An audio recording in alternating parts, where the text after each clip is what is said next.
Yes, good morning. Okay, testing natin itong Nevo Q05 plug-in hybrid. Testingin natin yung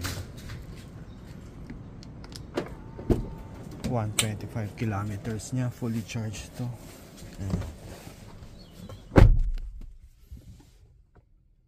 Yan na yung total range ko.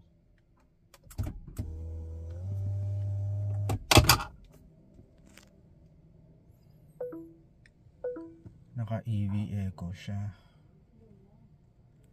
Testingin natin.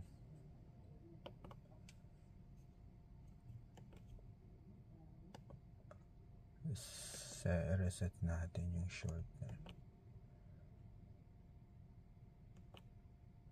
Ayan, wala na yung short term nya.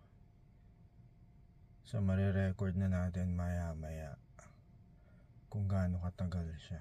So start tayo sa Eco.